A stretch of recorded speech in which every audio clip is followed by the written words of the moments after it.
பாலக்கோடு ஸ்ரீ மூகாம்பிகை கலை மற்றும் அறிவியல் கல்லூரி வணிகவியல் துறையில் 2வது பன்னாட்டு கருத்தரங்கம் பிப்ரவரி 7 அன்று பாலக்கோடு ஸ்ரீ மூகாம்பிகை கலை மற்றும் அறிவியல் கல்லூரியில் வணிகவியல் துறை சார்பாக 2வது பன்னாட்டு கருத்தரங்கம் கல்லூரி வளாகத்தில் நடைபெற்றது.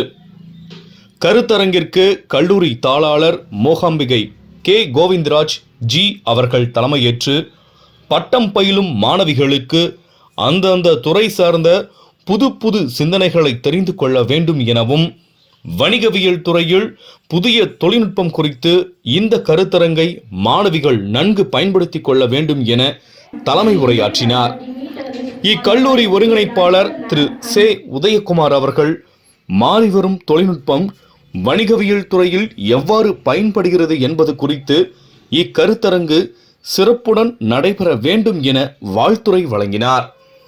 கல்லூரி முதல்வர் முனைவர் டி. ரகுநாதன் அவர்கள் நம் அன்றாட வாழ்வில் வணிகவியல் எவ்வாறு பயன்படுகிறது எனவும் அதனை புதிய தொழில்நுட்பங்கள் மூலம் எவ்வாறு மேம்படுத்துவது என்பது குறித்தும் நடைபெறும் இக்கருத்தரங்கு மாணவிகளுக்கு பயனுள்ள வகையில் இருக்கும். இதனை நன்கு பயன்படுத்திக் கொள்ள வேண்டும் என வாழ்த்து கூறினார். துணை முதல்வர் முனைவர் ஆர். முருகேசன் அவர்கள் கருத்தரங்கம் சிறப்புடன் அமைய வாழ்த்துக்களை கூறினார். இக்கருத்தரங்கின் முதல் அமர்வில் எத்தியோப்பியா வகாமா பல்கலைக்கழக இணை பேராசிரியர் டாக்டர் என். பாலகிருஷ்ணன் அவர்கள் கிராமப்புற வேலை வாய்ப்பிற்கு தொழில்நுட்பத்தின் அவசியம் குறித்து கருத்துரை வழங்கினார். அதில் நவீன தொழில்நுட்பமான AI கிராமப்புறங்களில் செய்யும் தொழில்களை எவ்வாறு மேம்படுத்துவது எனவும் அது பொருளாதாரம் விரிவான விளக்கம் அளித்தார். 2ஆம் அமர்வில் பெங்களூர் செயின்ட் ஜோசப் பல்கலைக்கழக உதவி பேராசிரியர் டாக்டர் பி. செந்தில் அவர்கள் வங்கியில் பணம் செலுத்தும் முறையில் புதிய தொழில்நுட்பம் குறித்தும் வங்கியில் இன்றைய நவீன காலத்திற்கு உண்டான மாற்றங்களை அதனை நாம் பயன்படுத்திக் கொள்ளும் முறையை போன்றவற்றை குறித்தும் விரிவாக பேசினார். இக்கருத்தரங்கில் ஸ்ரீ மூகாம்பிகை கல்லூரி வணிகவியல் துறை சார்ந்த 500க்கும் மேற்பட்ட மாணவிகளும் பிற கல்லூரியை சார்ந்த 50க்கும் மேற்பட்ட மாணவிகளும் கலந்து கொண்டு பயன்பெற்றனர்.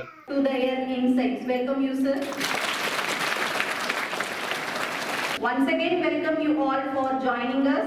Let us work together to make this conference a memorable and enriching experience. Thank you all. இருக்கிற டிபார்ட்மெண்ட்ல ஃபர்ஸ்ட் பிளேஸ்ல இருக்கக்கூடிய டிபார்ட்மெண்ட் எதுன்னு சொல்லுவாங்க?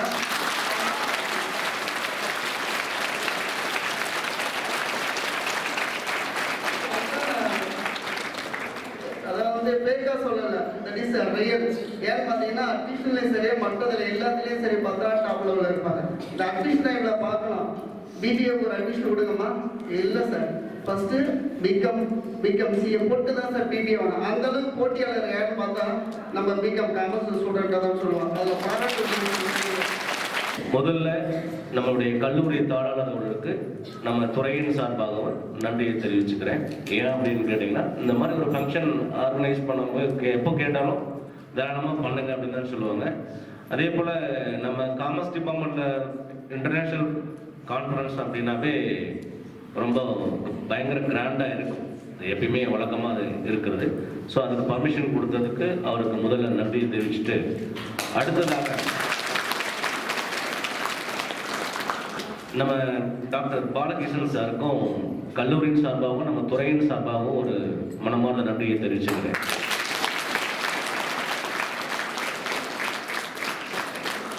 இப்போ இருக்கிற தொழில்நுட்பத்தில் பார்த்தீங்கன்னா, இந்த ஆர்டிஃபிஷியல் இன்டெலிஜென்ஸ் அப்படின்றது பார்த்தீங்கன்னா AI அப்படின்னு சுருக்கமாக சொல்லுவாங்க.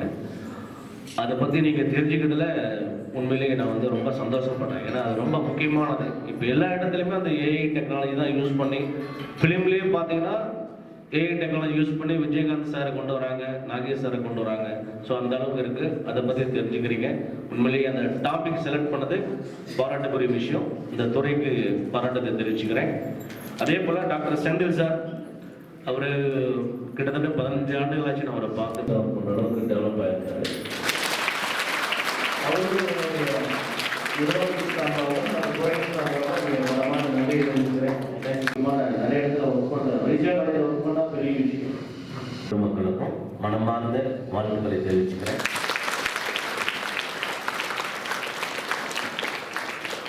எப்பயுமே ஒரு ஃபங்க்ஷன் அப்படின்னா நம்ம காமர்ஸ் டிபார்ட்மெண்ட் குழந்தைகள் வந்து பயங்கர சப்போர்ட்டிவாக இருப்பாங்க. வெளியில் இந்த கோலத்தை பார்த்தேன், அப்படியே நேச்சுரலாக அவங்க அங்கே இருந்தது. சரி இப்படி தான் வரலான்னு பார்த்தோம், கோலம் அழிச்சுன்னு சொல்லிட்டு சுற்றிட்டு வந்துட்டோம். உண்மையிலேயே அருமையாக பண்ணியிருக்கீங்க. எந்த ஃபங்க்ஷன் நடந்தாலும் நல்லா கோஆப்ரேட் பண்ணுறீங்க. ஸோ இந்த மாதிரி ஸ்டூடெண்ட் கிடைக்கிறது மிகப்பெரிய விஷயம். நம்ம காமர்ஸ் டிபார்ட்மெண்ட் கிடைச்சிருக்காங்க. நான் சொல்றேன். மற்ற 3 பேர் என்ன பண்றாங்க அப்படின்னா அதை வெரிஃபை பண்றாங்க. ஆமா, ஏன்றவன் கடன் வாங்கியிருந்தான், ₹100 திருப்பி கொடுத்துருக்கான், எஸ் எஸ் 3 பேர் எஸ் சொல்லியாச்சு. அப்ப என்ன ஆகும்? ஆட்டோமேட்டிக்கா அந்த டிரான்சாக்ஷன் ரெக்கார்ட் ஆகும். பேசிக் இன்னொரு முக்கியமான ஃபீச்சர் என்ன அப்படின்னா, ஒன்ஸ் ரெக்கார்ட் ஆயிடுச்சு அப்படின்னா அதை யாராலையும் மாற்ற முடியாது. சொன்னோம் இல்லையா, ஏ ஹேஸ் பெய்ட் ₹100, அதை நான் 200 மாற்ற முடியுமா, 50 மாற்ற முடியுமா அப்படின்னா மற்ற 3 பேரும் அப்ரூவல் பண்ணிட்டாங்க அப்படின்னா அதை யாராலையுமே மாற்ற முடியாது. பெரிய டிராபேக்கே என்ன அப்படின்னா இதுதான். ஒரு டிரான்சாக்ஷன் ரெக்கார்ட் ஆயிடுச்சு அப்படின்னா அந்த டிரான்சாக்ஷனை யாராலையுமே டெலீட் பண்ணவோ ரிமூவ் பண்ணவோ அப்டேட் பண்ணவோ முடியாது. ஸோ இந்த கான்செப்ட் ஃபெயிலியர் ஆகுது சில இடங்கள்ல. அதுக்கான பேசிக் ரீசனே என்ன அப்படின்னா இந்த ஒரு பேசிக் ஃபீச்சர் தான். It can be changed. Once it is recorded, no updation can be done in this concept, namely blockchain technology. பேசிக்காக தெரியுதா என்ன சொல்கிறேன்ட்டு? ஸோ பேசிக் நமக்கு இப்போ தெரியும். இப்போ அவங்க மீனிங்குள்ளே போகலாம், புரிஞ்சிக்க முடியும் நம்புகிறேன். அது 2 எக்ஸாம்பிளும் புரிஞ்சு இல்லையா? நான் பூக்கட்டுறது ஒன்று சொன்னேன், மளிகை அசம்பிளி பற்றி ஒன்று சொன்னோம். எதுக்காக தெரிஞ்சது இல்லையா? யாரையும் ஏமாற்ற முடியாது. டிரான்ஸ்பரன்சி அங்கே இருக்கும், வெளிப்படைத்தன்மை அங்கே இருக்கும். மறைமுகமாக யாருமே பணம் சம்பாதிக்க முடியாது அப்படின்னு தியரிட்டிக்கலாக சொல்கிறோம். அங்கேயுமே நமக்கு பிரச்சனைகள் அப்புறமா சொல்கிறேன். சரியா?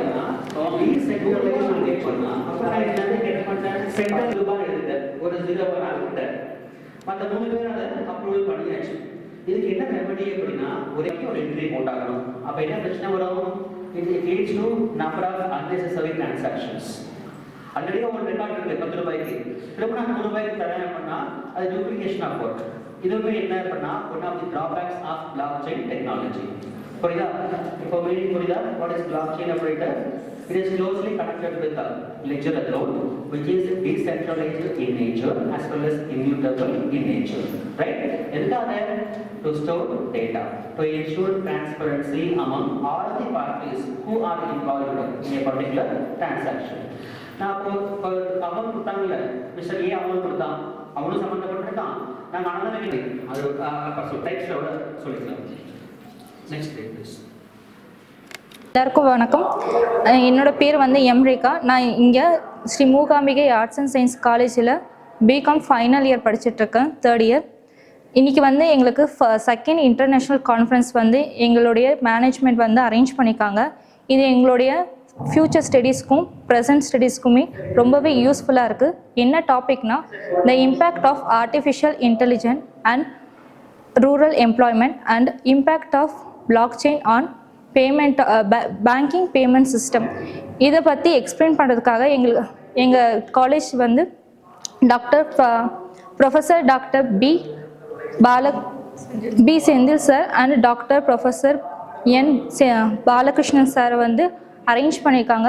அவங்களும் எங்களுக்கு மார்னிங்லேருந்து ஈவினிங் வரைக்கும் அவங்கக்கிட்ட என்ன நாலேஜ் இருக்கோ எங்களுக்கு என்ன கொடுக்க முடியுமோ அந்த இருக்கக்கூடிய டைமில் வந்து எங்களுக்கு வந்து கொடுத்துருந்தாங்க. அது எங்களுக்கு ரொம்பவே யூஸ்ஃபுல்லாகவும் இருந்துச்சு. நாங்கள் இன்னும் நிறையவே எங்களுடைய சப்ஜெக்டை தாண்டி ஆர்டிஃபிஷியலில் வந்து எப்படியெல்லாம் ரூரல் எம்ப்ளாய்மெண்ட்டில் இம்பேக்ட் ஆகிருக்கு, அதில் பாசிட்டிவிட்டி என்ன, நெகட்டிவிட்டி என்ன, ஆப்பர்ச்சுனிட்டிஸ் என்னென்ன இருக்குது, சேலஞ்சஸ் எல்லாம் என்ன இருக்குதுன்னு சொல்லி doctor professor N Balakrishnan sir வந்து எங்களுக்கு எக்ஸ்பிளைன் பண்ணாங்க. ரொம்பவே யூஸ்ஃபுல்லாக இருந்துச்சு. அண்ட் ஆஃப்டர்நூன் செஷனில் impact of blockchain on banking payment system P Senthil sir வந்து எங்களுக்கு எக்ஸ்பிளைன் பண்ணியிருந்தாங்க. அதுவுமே ரொம்ப யூஸ்ஃபுல்லாக இருந்துச்சு. ஃபஸ்ட்டு டாபிக் வேணும்னா அட்வான்ஸான டெக்னாலஜியை பற்றி எக்ஸ்பிளைன் பண்ணியிருந்தாலும் செகண்ட் டாபிக் வந்து எங்களுடைய சப்ஜெக்ட் ரிலேட்டடாகவே ரொம்பவே சூப்பராகவே எக்ஸ்பிளைன் பண்ணியிருந்தார். இந்த ஆப்பர்ச்சுனிட்டி எல்லாமே க்ரியேட் பண்ணி கொடுத்த எங்களுடைய சேர்மன் கோவிந்தராஜ் சாருக்கும், நெக்ஸ்ட் எங்கள் principal sir, vice principal sir, எங்களுடைய ஹெட் ஆஃப் த டிபார்ட்மெண்ட், அதுக்கப்புறமேட்டு சீஃப் கெஸ்ட், எங்களுடைய டீச்சர்ஸ் அண்ட் ஸ்டூடெண்ட்ஸ் எல்லாருக்குமே நான் தேங்க்ஸ் பண்ணிக்கிறேன். Let me introduce first myself, Dr. Balakrishnan. Now I am working as an associate professor in Vachama University for the last 10 years. Totally, I have 25 years of teaching experience, out of which 15 years in Tamil Nadu and 10 years in Ethiopia. I come across a lot of subject matters, particularly relating to employment, rural employment. What knowledge I have, I try to transform to the students. Today, I am very much happy to be here, and thank to our management, particularly Chairman Sir Govindaraj Sir, and Principal Sir, Department of Commerce, who have invited me as a chief guest. Based on my experience and learning, I explained and transformed the knowledge to the students. Topic of second international conference is the impact of artificial intelligence and technology on rural employment.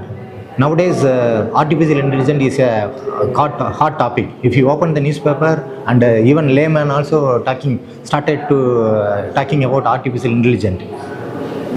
Nowadays, US and China, they have war, AI war, artificial intelligence war, to find out new things in the artificial intelligence. Recently, China also discovered AI, DeepSeek, within low cost and within the usage of low speed process chip. Today I have explained to the students the impact of artificial intelligence and technology to the on rural employment. As you know, rural means village. As per economic survey, 6,48,000 villages in India. More than 50% of people doing agriculture. So nowadays the farmers facing a lot of challenges. So for example, shortage of seed, shortage of pesticides, shortage of labor. They don't know. Sometimes they fail to harvesting right grains on right time, because of they don't know the artificial intelligence, and they don't know how to utilize the technology. And then illiteracy also one of the main factors which is influence the employment in rural area. So today I have explained artificial intelligence impact on three sectors. One is agriculture, another one is medical, that means healthcare, third one is manufacturing companies. எல்லாருக்கும் வணக்கம். என் பேர் M Vedhasri. நான் Sri Mookambigai arts and science காலேஜில் third year B section படிச்சுட்ருக்கேன், commerce department. இன்றைக்கி வந்து எங்கள் டிபார்ட்மெண்ட்டில் வந்து செகண்ட் இன்டர்நேஷ்னல் கான்ஃபரன்ஸ் நடந்துச்சு. அதில் வந்து 2 விஷயம் சொன்னாங்க. ஏஐ ஆர்டிஃபிஷியல் இன்டெலிஜென்ஸ் பற்றியும், நெக்ஸ்ட்டு வந்து பிளாக் செயின் பற்றியும் சொன்னாங்க. எங்களுக்கு வந்து ஆர்டிஃபிஷியல் இன்டெலிஜென்ஸ்னாலே வந்து வீடியோ எடிட் பண்ண, ஃபோட்டோ எடிட் பண்ண மட்டும்தான் யூஸ் ஆகும்னு நினச்சிட்டு இருந்தோம். ஆனால் அதில் வந்து டீச்சிங் ப்ரொஃபஷன்லேயும் அதை வந்து ஏஐ இம்ப்ளிமெண்ட் பண்ணுவாங்க, அக்ரிகல்ச்சர்லேயும் இம்ப்ளிமெண்ட் பண்ணுவாங்கன்னு இன்றைக்கி சார் ரிசோர்ஸ் பர்சன் வந்து professor doctor N Balakrishnan sir சொன்னதுக்கப்புறம் தான் எங்களுக்கும் தெரிஞ்சிச்சு. அப்படியே வந்து மதியம் செஷன் வந்து sir professor doctor P Senthil sir வந்து பிளாக் செயின் பற்றி சொன்னாங்க. காலையில் வந்து ஆர்டிஃபிஷியல் இன்டெலிஜென்ஸ் நெக்ஸ்ட்டு இம்ப்ரூவ் பண்ணுறதை பற்றி சொன்னாலும், மதியம் வந்து எங்களுக்கு எங்கள் டிபார்ட்மெண்ட்டுக்கு சார்ந்ததை பற்றி வந்து எக்ஸ்பிளைன் பண்ணதுனால அது வந்து ரொம்ப யூஸ்ஃபுல்லாக இருந்துச்சு. அனைவருக்கும் வணக்கம். என்னோட பெயர் Mrs K Malarvizhi, head of the department of commerce, Sri Mookambigai arts and science college, Mallupatti. இன்றைக்கி வந்து எங்களோட டிபார்ட்மெண்ட்டில் செகண்ட் இன்டர்நேஷ்னல் கான்ஃபரன்ஸ் நடந்தது. அதை நடத்துறதுக்கு அனுமதி அளித்த தாளால் அவர்களுக்கும், கோஆர்டினேட்டர் அவர்களுக்கும், பிரின்சிபல் சார் அவர்களுக்கும், வைஸ் பிரின்சிபல் சார் அவர்களுக்கும் மிக நன்றியை தெரிவிச்சுக்கிறேன். ஸோ அந்த இன்டர்நேஷ்னல் கான்ஃபரன்ஸில் எங்களுக்கு 2 ரிசோர்ஸ் பர்சன் வந்திருந்தாங்க. மார்னிங் வந்து டாக்டர் என் பாலகிருஷ்ணன் சார் எத்தோப்பியாவிலேருந்து வந்திருந்தார். இன்னொரு செஷனுக்கு வந்து என் செந்தில் சார், அவர் வந்து செயின்ட் ஜோசப் யூனிவர்சிட்டி, பெங்களூர். இந்த 2 பேரும் வந்து எங்களோட ஸ்டூடெண்ட்ஸுக்கு நல்ல ஒரு கைடன்ஸ் கொடுத்துருந்தாங்க. 2 பேரோட ஸ்பீச்சும் அவ்வளோ சூப்பராக இருந்தது. ஸோ இந்த ஆப்பர்ச்சுனிட்டி மேனேஜ்மெண்ட் எங்களுக்கு அரேஞ்ச் பண்ணி தரல அப்படின்னா இது எங்களுக்கும் சரி ஸ்டூடெண்ட்ஸுக்கும் சரி இப்படி ஒரு வாய்ப்பு கிடைச்சிருக்காது. ஸோ அதுக்கு மறுபடியும் அனுமதி அளித்த தாளாளர் அவர்களுக்கு மிக நன்றியை தெரிவிச்சுக்கிறேன். அதே போல் பிரின்சிபல் சார் வந்து எங்களுக்கு பெரிய சப்போர்ட் இந்த இன்டர்நேஷ்னல் கான்ஃபரன்ஸ் அரேஞ்ச் பண்ணதுக்கு. இப்போ நாங்கள் வந்து இந்த காமர்ஸ் டிபார்ட்மெண்ட் ஆரம்பித்து இது 2nd இன்டர்நேஷ்னல் கான்ஃபரன்ஸ் கண்டக்ட் பண்ணுறோம் அப்படின்னா அதுக்கு பிரின்சிபல் சாரோட சப்போர்ட் தான் ரொம்ப அதிகமாக இருந்தது. அதே போல் டிபார்ட்மெண்ட் ஃபேக்கல்ட்டி மெம்பர்ஸ் ஸோ அவங்களோட கோஆர்டினேஷன் அண்ட் சப்போர்ட் இல்லை அப்படின்னா நாங்கள் இந்த கான்ஃபரன்ஸை சக்ஸஸ்ஃபுல்லாக கண்டிப்பாக முடிச்சிருக்க முடியாது. ஸ்டூடெண்ட்ஸும் சரி நாங்களும் சரி இந்த கான்ஃபரன்ஸ் மூலயமா நிறைய விஷயம் நிறைய நாலேஜ் லேர்ன் பண்ணிக்கிட்டோம். So once again thank you all. Thank you.